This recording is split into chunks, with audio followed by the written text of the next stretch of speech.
Hey, everybody. Welcome. No music this time. What up to the music? Oh, yeah, I didn't set that up for this time. Sorry, buddy. That's like all I have on this show. It's all I have. I'm sorry. So, hey, everybody. My name is Patrick Kling. I'm in the themed entertainment design industry, art director, creative writer, all that kind of good stuff. I got to get better angle. Maybe I don't want to. I want to wear my hat. This is kind of like my crutch. How should I? Okay, we'll try there. Anything but backwards. Anything but backwards. Okay, let me see. Or maybe, yeah, I'll just try this. How are you? We're here live, folks, coast to coast. It's 9 o'clock on the East Coast, 6 o'clock.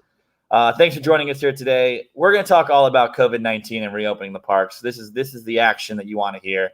But before we dive into that, Andy, how was your week? How are you hanging in there? I'm still here. Weekend was good. I basically drank wine and played BioShock almost all weekend. Nice. Excellent. I was in the jacuzzi a lot. That's cool. Social distance in the jacuzzi.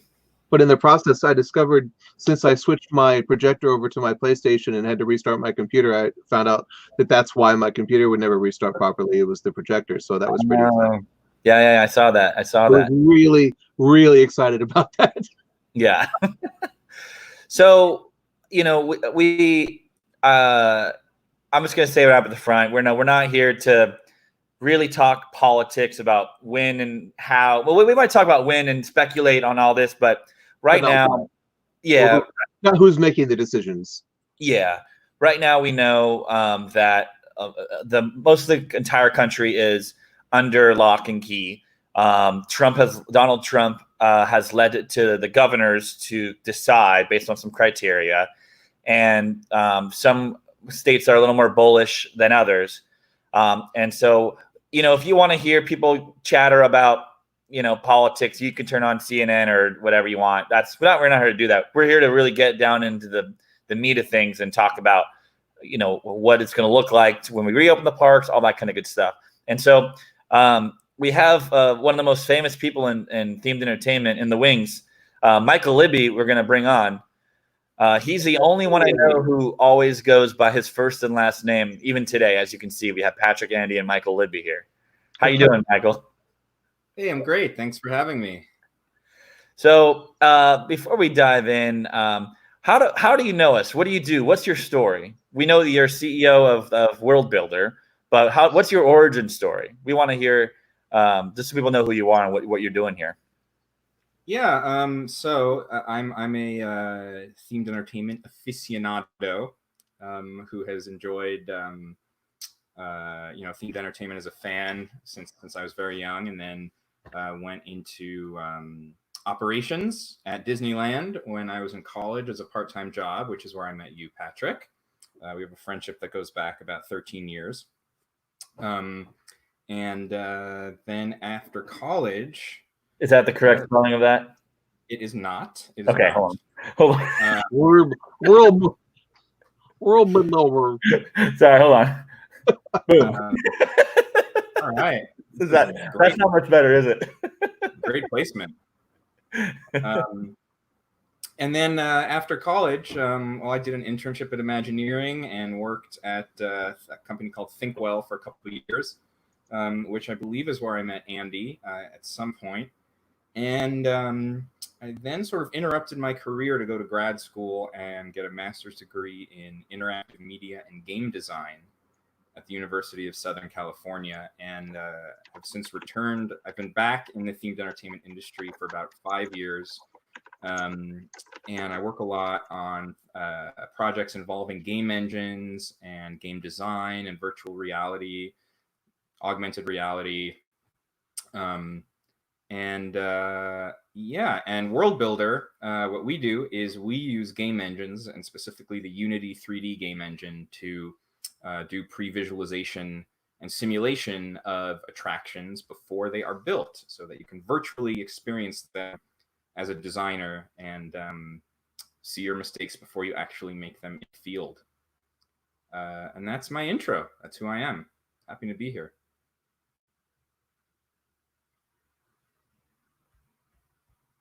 We can't hear you, Patrick.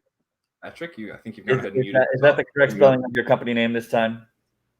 It is. Okay, so go ahead and do your intro all over again. Let's go ahead and let's get to the meat of the conversation. Yeah. So I want to break this down and try to organize it a little bit. We have speculation on when theme parks are going to open up, which I would love. Why don't we start off with that? Maybe we know the other topics are how they're going to open up, like how, and then the guest experience, how that. So that's almost like 3: when, how, and what. So amongst us squirrel friends, we'll start with Andy. Like, what do you think about when, let's just say, Walt Disney World is or Disneyland is open? Might be a little different. What do you think? You know, I thought about this quite a lot over the last week, and I've gone from bullish to bearish, I guess, on the bigger parks, especially the Disney parks. At first, I thought, that they were going to reopen sooner rather than later, based on all the stuff we've talked about on the protocols and safety measures and capacity limiting and virtual queuing and all the other stuff we talked about. But the more I've thought about it, the more I've talked to a few people about it, I'm starting to think that I have a feeling that certain executives in parks and resorts might be starting to think that it might not even be worth opening until this whole thing is like really over, like vaccine over.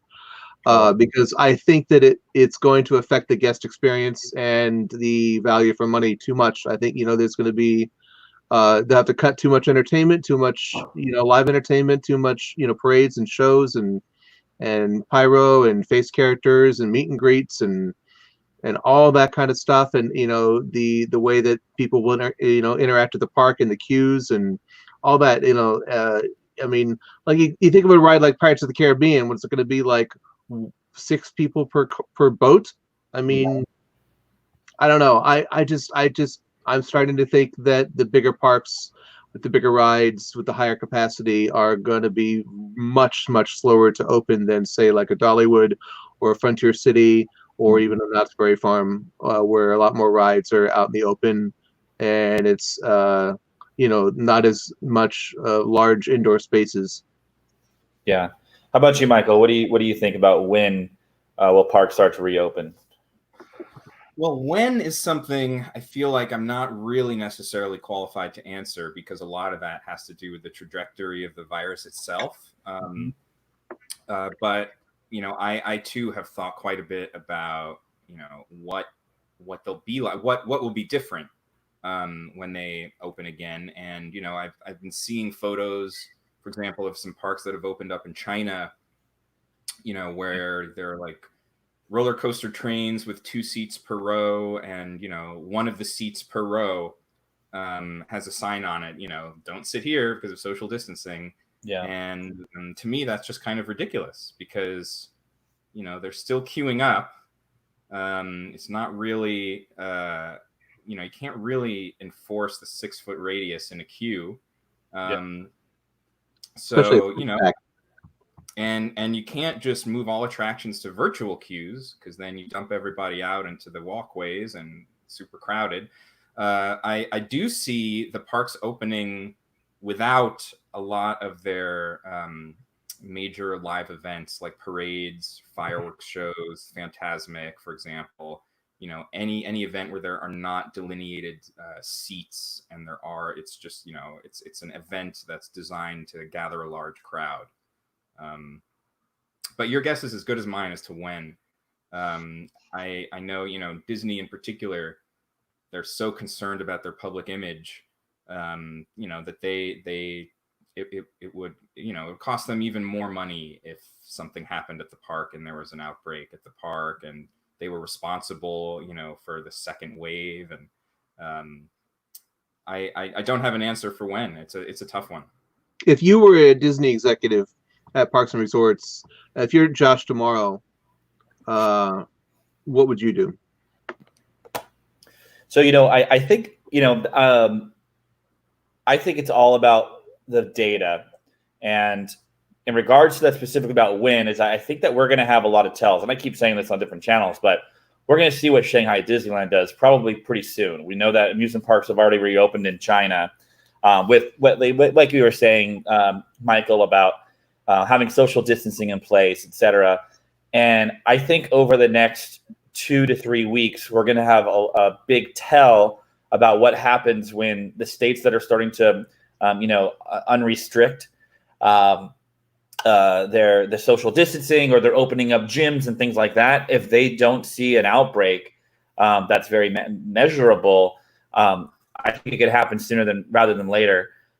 Personally, and I think that's what they're going to have to do, is look at those things. Do you own, we talk about limited capacity, but I was reading an article I had shared earlier, talking about carnivals and amusement parks, and just how a lot of amusement parks were open while the outbreak was starting to happen, and they were confirmed Orlando cases, but we didn't see huge outbreaks from people that just had visited Disney World because it's outside, and the fact is that the data shows that people who have like home to home, very close contact, that's how they're seeing the virus spread most overall. People who you work with, people that you're really in close contact with, and not necessarily people that you're just passing by outside in a park setting. At least that's what the data they had broken down had said. So, I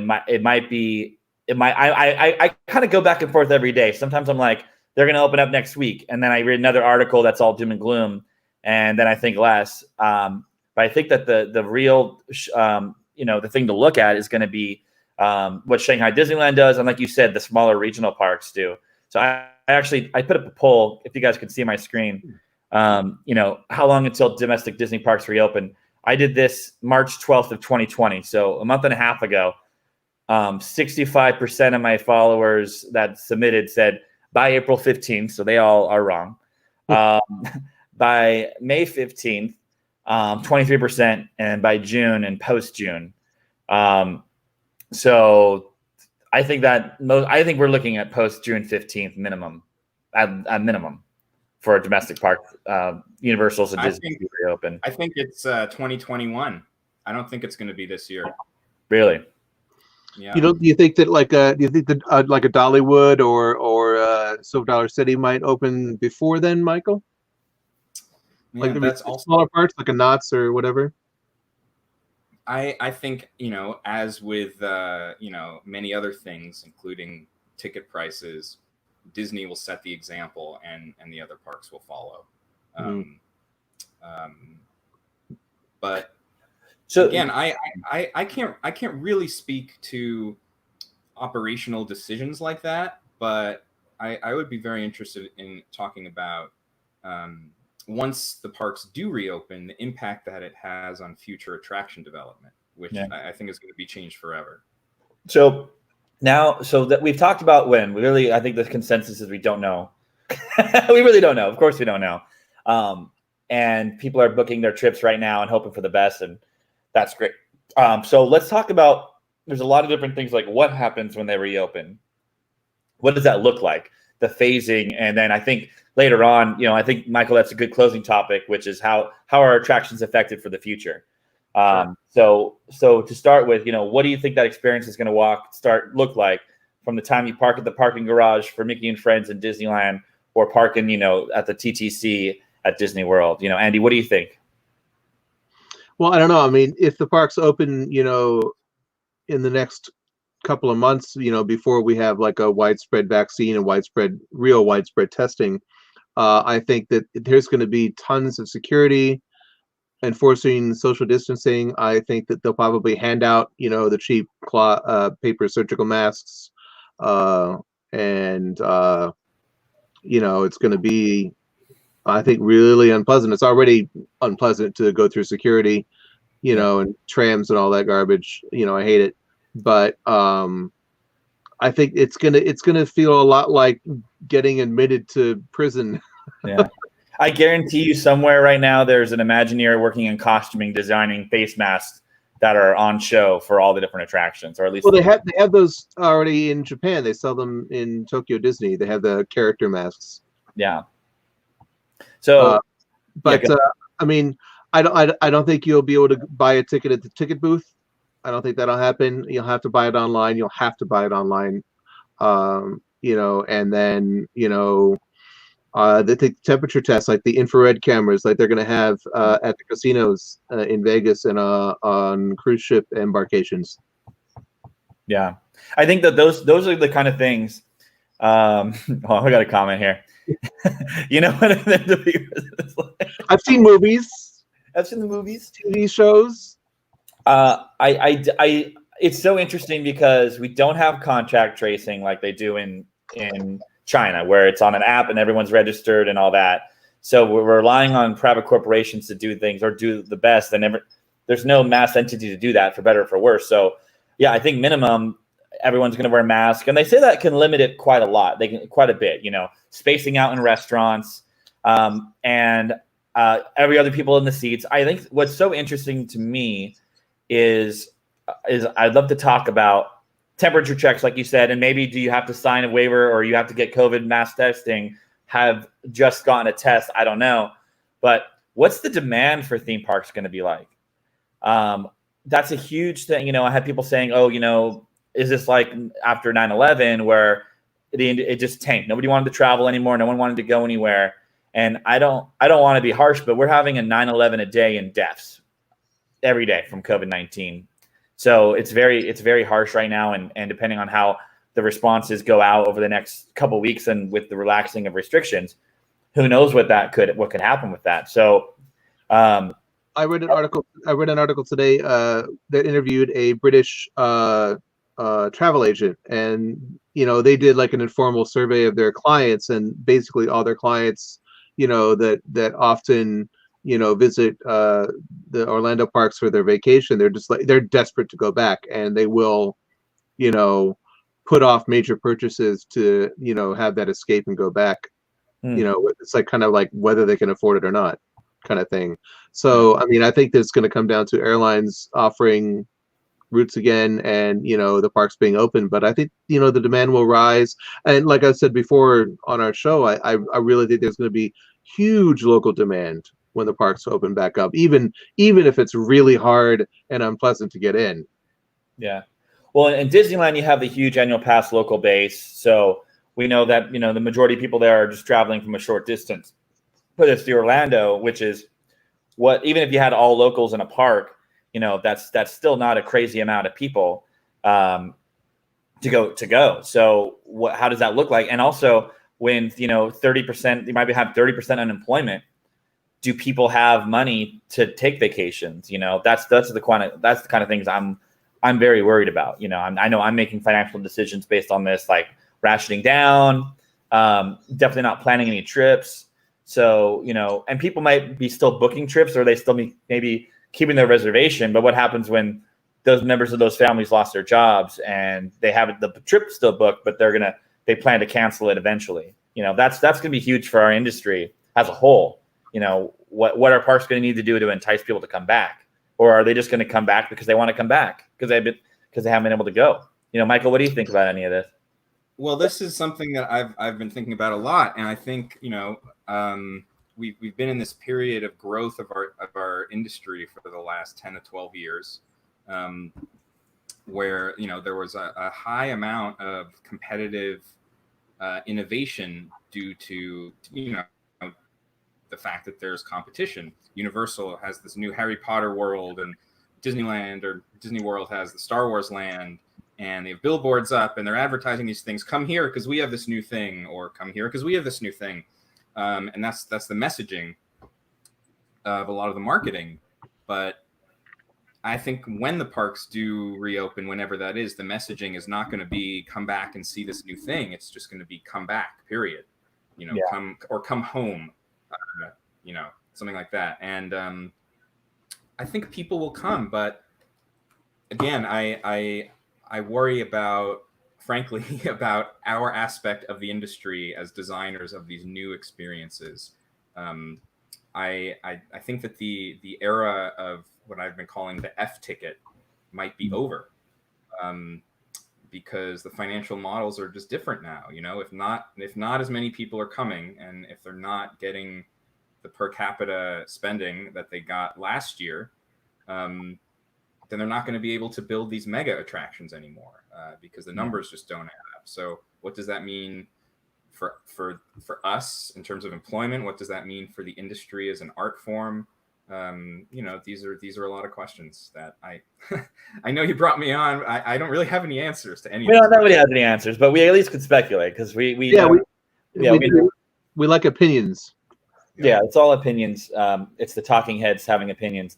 I really think about that demand issue, and it's gonna be interesting to see what happens. Because are people going to cancel their trips to Europe, and they're just going to want to drive down south or to go local? I have that local park effect too. We've already heard that the plans for that they're going to, they might open up just to Orlando and to Florida, and then kind of keep branching out necessarily for Walt Disney World. But I think what the interesting thing is if there's not a vaccine and we don't have the data to prove, how are people going to go and expose themselves and be like, right now, I feel like I'm completely sheltered. I have a mask when I even just drive down the street to do something that I need to do, So I don't know what's going to take people to feel comfortable again, and how have our trends as humans and consumers changed with all this, I had an idea this last week. How do you guys feel? What do you think of if they turned, like, say, Disneyland Resort, for an example? What if they basically turned it into a boutique experience where it was basically just VIP tours, groups of 10 or less, $1,000, 8 attractions, 2 meals, and a pyro show, and it's only 8 hours. There's 2 restaurants open, maybe 3. You get snacks. But like Space Mountain's open, Star Tours is open, Pirates is open, Mansion is open, Star Wars Land is open, and like Dumbo or something. There's just like 8 or 10 attractions, minimal staffing. All the ODV carts are gone pretty much. There's just Main Street shops, some Main Street shops open. Turn it into a boutique experience where there's like maybe 1,000 people in the park. Yeah. And Andy, that's as a phase 1 or permanently you're talking about? Just phase 1. Yeah.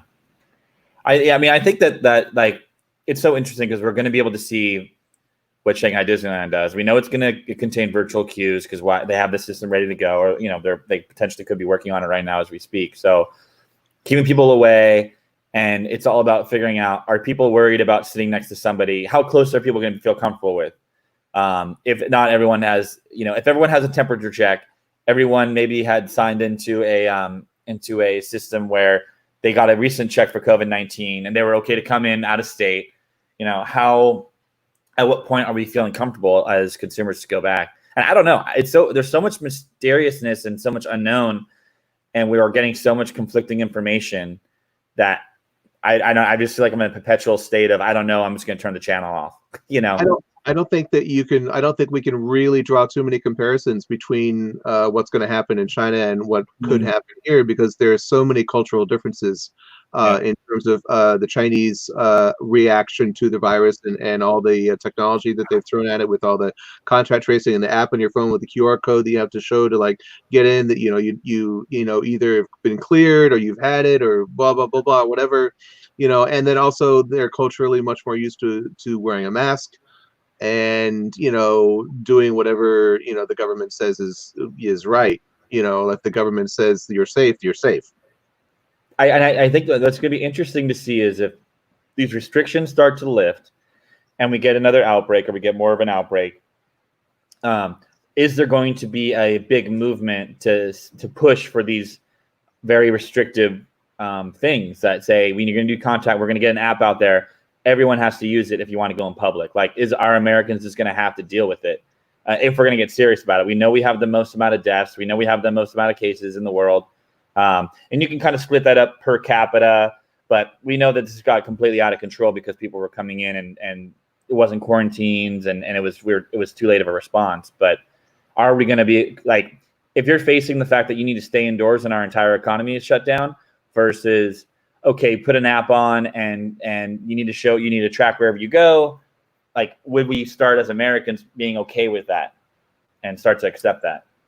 Well, I have some thoughts on that. You know, when the first time that I went to Star Wars Land and I rode the Millennium Falcon ride, I got off and I booted up the app and I looked at the Star Wars section and it had my score from my ride, and I was stunned because I didn't think I consented to anything. Like, how did it know that I was in that ride vehicle that got this particular score?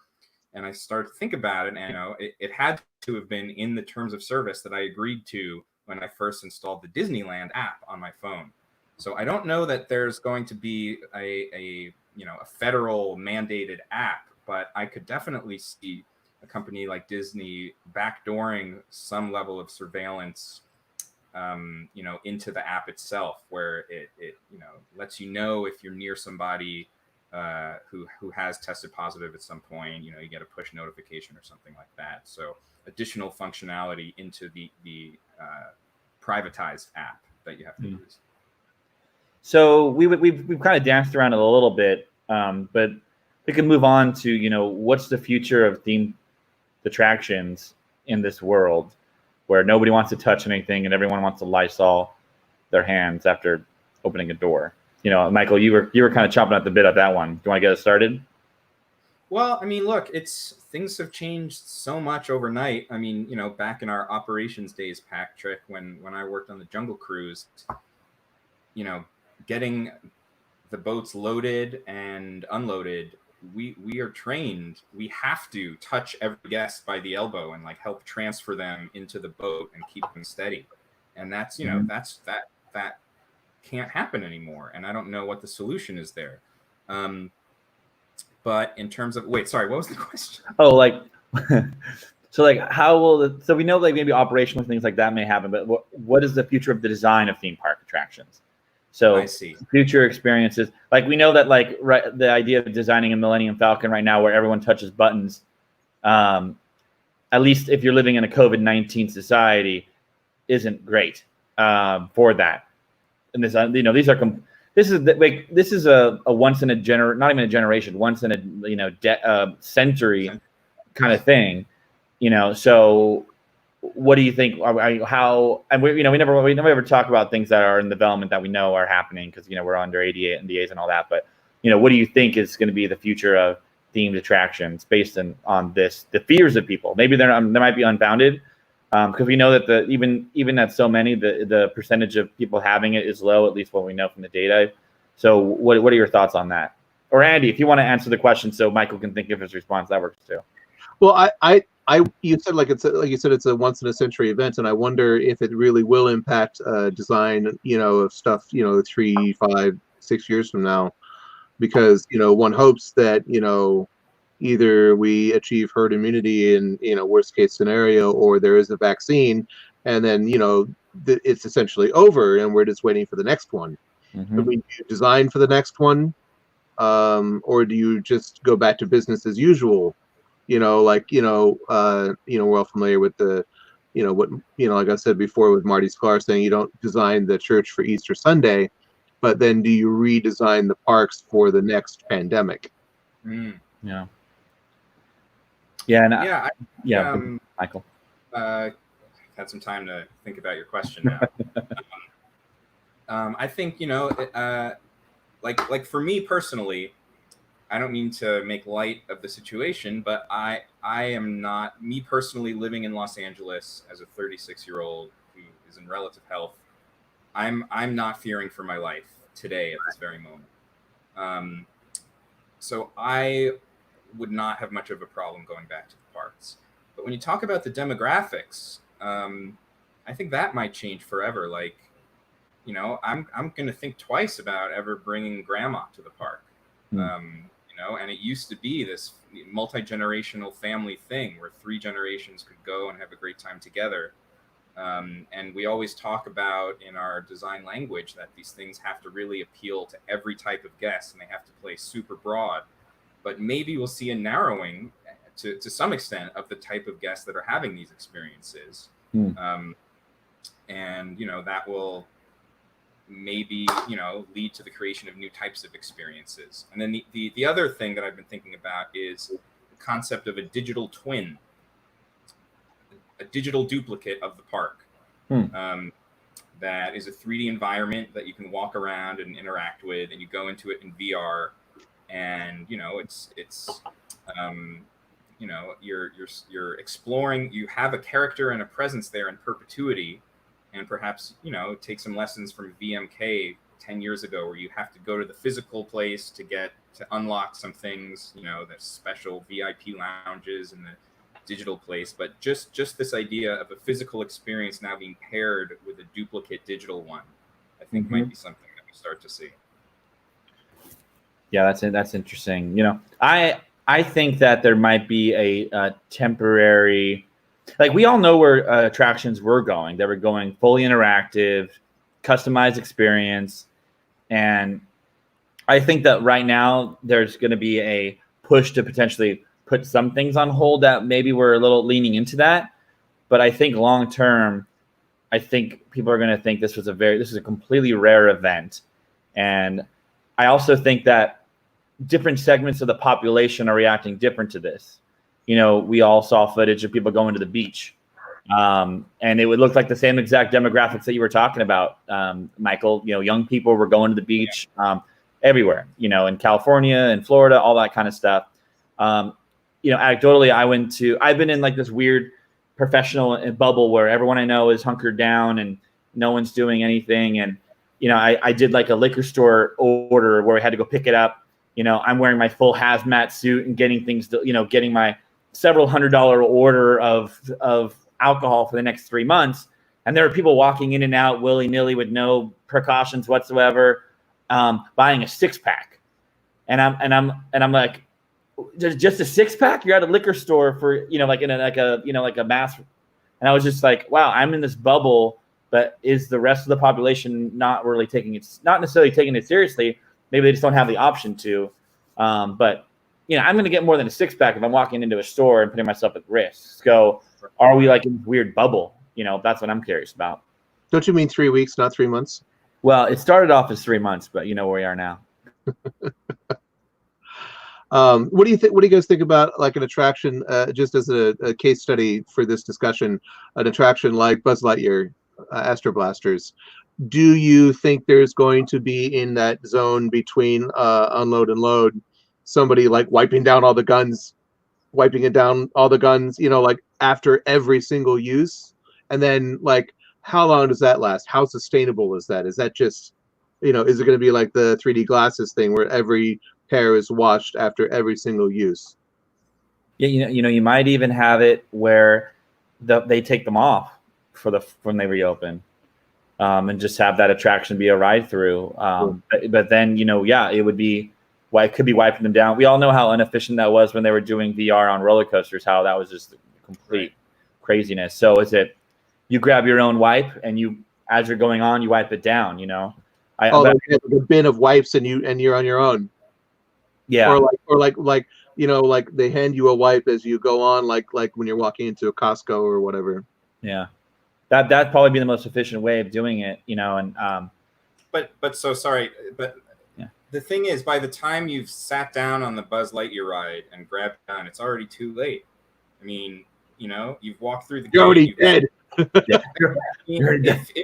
If you're, if a risk of exposure is the concern, it's that's too granular, I feel like. So it already happened in the queue when you were like close to the person. Well, and that's why I think it's going to be very key to see what happens when how are people actually getting this transmitted? Is it touching door handles, or is it with the people that you're with? I think that they need to figure that out before they start making practical changes. I could imagine a scenario where they're just like, we're going to open up Epcot, but it's just going to be R&E or whatever. It's just going to be a watch the fireworks show at the end of the night, come and drink and have fun. Maybe attractions aren't even open, that they might be able to do something like that. Would you go to I would go to Epcot just to walk around it. That's all I've done the last 3 or 4 times I've been to Epcot. It's just like a giant food court. Yeah. I mean, you could imagine that we're just ramping back up. I think that people social distance at all the restaurants, all precautions, everyone's wearing masks, have a fireworks show at the end of the night, and it's just open at night. I mean, I could definitely imagine it. I mean, I'm not sure how out of the box they're thinking about it, but we know we're gonna have TELs. They'll start to reopen construction sites. They're gonna follow what other states do, but it's gonna be It could be fascinating. You know, I was kind of there were a lot of people who said, "Oh, this is gonna be over in a couple of weeks," and we all know that that's not the case, right? That blew by very quickly. That would have been the best case scenario where everything just turned back on like a light switch. But now that it's been such an extended downtime, all bets are off, you know? It's a really interesting thing where we're all, we're all so-called industry experts, but nobody knows what's going to happen. One possibility is, here in LA, we're always talking about traffic, and there was just this major expansion of the 405 freeway, and they added a couple extra lanes, and it didn't really help traffic at all. And the reason is because if there's a vacuum or a vacancy and suddenly the freeway is not crowded, then people start using it more. Right. And then it just becomes crowded. So there's kind of this interesting that may happen, this thing that may happen where, everyone says, "Oh man, now's the perfect time to go to Disneyland because it's not crowded." Yeah. But then they start going, and then it becomes crowded again. And but that happened with when Galaxy's Edge opened. Right. It started to become not crowded, and then people just stopped going. Yeah. So we have an interesting comment from Gregor Harris. I know I don't know if you remember him from Operations at Disneyland, but there's chemical applications that can be applied to hard surfaces that provide antiviral protection for about 10 days. Airlines have started using it, so that could be a real game changer if they apply that to every single seat, every single handheld, and it's proven to be effective. That could be huge. I feel great about that. Yeah, Patrick, you had said something about adding something between unload and load. I certainly think that many attractions will have to be retrofit in some way. We kind of went through this whole wave of retrofitting for ADA accessibility, like adding that transfer table at Space Mountain, and those things are expensive to do, to go in and tear some stuff up and redesign, but it's very possible that it will have to be done. See, I think it's temporary. I think we're going to see temporary adjustments, definitely for the haunt season. You're not going to see the conga lines going through, Halloween Horror Nights or Not Scary Farm, if they're even open by then. You're going to see distance and these different experiences that could go premium. I think that you might have you're onto something there, which is if there is this pent up demand, people might want to pay a lot more. But I also think if the demand isn't there for Walt Disney World, are we going to see prices go down? We know they're going to have to advertise and all that. That was my next question. Like if you turn Epcot into the mall concept, where there's no attractions, it's just drinking and eating and shopping, and even if you do that to the other parks, do you reduce the admission prices? And then how do you handle annual pass holders that have already paid that premium price for all the attractions and shows? Yeah. What do you give them? How do you compensate them? Yeah, I mean, it could be just an extension. Keep adding on while they figure things out. Disney Plus subscription. Yeah, it's not a bad idea, actually. Yeah, it's going to be very interesting, and nobody really knows quite yet. We know what they're doing out the outdoor parks in China, but we also know that they have a lot more restrictions, and you have a QR code, and you're tracking and all that. So I don't know. I'm kind of just want to like crawl in a hole and just wish it's 2022 and we're all out of this and we all have jobs and it's all happy and good. But it's very interesting to think about. So Michael, any wrapping up thoughts you have about this? Go ahead and plug your company again. We want to make sure we give a big plug for your company. Let's see if I can get that really great logo. There you go. Yeah, there it is. Oh yeah. Can get a traffic spike tonight. I do have it as a little bug in the top corner. Let me. Well, no. So I look. to me, it's a new set of creative constraints. You know, what we do is we design things, you know, everyone says, oh, they think outside the box, but no, we think inside the box. We have constraints that are given to us, budgets, facilities, footprints, all these things. And it's like a math problem that we need to come up with an answer to. So, you know, this is a new set of constraints. I was just thinking earlier today, like, you know, we're talking about giving every guest a mask when they go in, which seems crazy. But guess what? They do that at Sleep No More. Everyone wears a mask. Yeah. And, you know, that's obviously not a medical mask, but it does anonymize the audience and sort of gets them out of the picture, which almost, you know, creates a deeper sense of immersion. You know, so what are ways that we can take some of these new constraints and make them new creative challenges? Yeah. Well, I know that here at Pachinko Media, we're developing antiviral music. Oh, very nice. I'm kidding. We're not. Heyo. Yeah. Andy, any wrap up thoughts for the future? To you know, add on to what Michael was just saying, like, you know, everybody wearing masks. Honestly, I'd rather have, you know, maybe there's a way that, like, the guests can all wear masks, but the cast members don't. I don't know. How would that work? Yeah, I mean, I Because think in Disneyland, you couldn't even wear sunglasses. You know, you would not even be able to wear sunglasses as a cast member outside. Yeah, it might be now. Everyone has to wear glasses. Like, you might have just goggles on. Could you imagine that? Or the big plastic face masks. Yeah. No, going back to the top of our talk.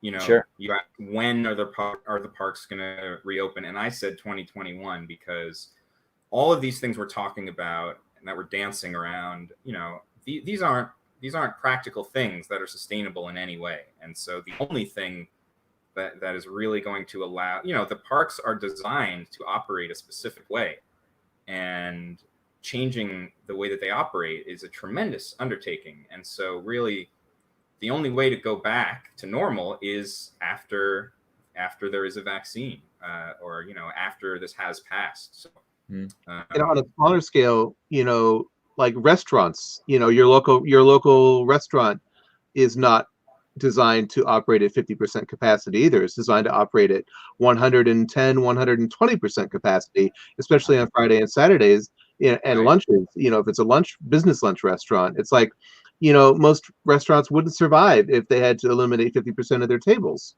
Yeah. Yeah, you can't. I mean, you can't. You'd have to be charging a lot of money to have a small group of people, or to have 2,000 people in the park, or 3,000. That's just not going to pay the electric bill, you know.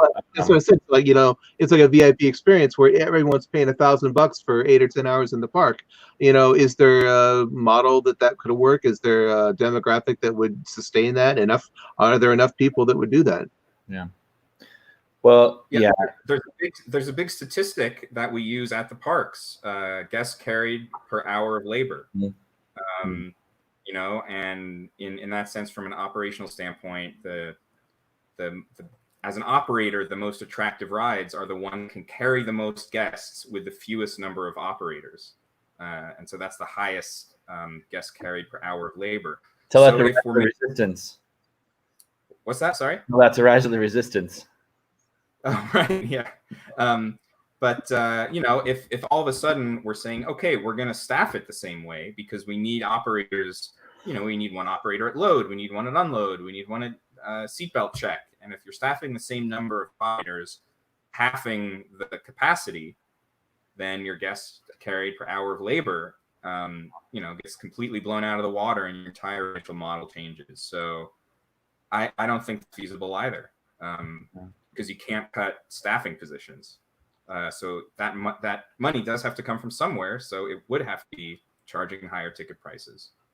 So, you know what's so funny is I think we could do this exact show just every month on the 27th to see where we're at and how things have changed. You know, I really don't know. I do think that things will get back to a normal in regards to how the theme parks function and how the rides that are being designed. I think we will still go back to interactivity, full immersion, Maybe not F ticket level tickets, but I think that was already happening before this. So I think what we're heading towards is a really weird and odd 3 to 5 months. And I do think it will be a phase in of experiences, testing the waters. And I don't think Disney's going to be the first to leap. I think it will be regional parks, and it'll be under strict, cover from the government saying, yeah, we're going to allow this to happen, and to do it. Unlike what happened last time, which was the companies closed down before the government stepped in. So I don't know what the future holds, but I think it's going to be. I hope. I would love to be in a world where the states that are kind of wrapping up the restrictions, everything's okay. They don't have a rise in hospital beds, and the curve stays flattened. Maybe that'll happen. Maybe it won't. But I think it's going to be a crazy. It's going to be weird to watch, So that's all the time we have today, though. Michael, Libby, thank you so much for coming on the show. I'm sure you'll come on again and again and again and again. Check out World Builder. This was great. Thanks for having me. Yeah, it's good. It's good. It's just like old times. Thanks, Andy, for co-hosting the show as usual. Next week we're planning to. I think we're going to plan to do a little dark ride. We're going to talk about our favorite dark rides. So a little lighter of a subject, which is going to be fun, and I'll talk all about that. But until then, thanks for joining us. Dark subject. What's that, Mike? Dark subject. Never mind. It's a stupid joke. No, go ahead. It was hard to hear you. What was that? I was saying you said it's a lighter subject, but it sounds like a dark subject because it's a dark. Timing is going. The joke passed us by. That was really good. Really good joke. So yeah, join us, guys. We moved our show to be Monday nights, 6 p.m. Pacific, 9 p.m. Pacific. Get your notifications, all that kind of stuff. You can find all of us on Twitter, and we'll see you another time. Thanks for joining us, folks.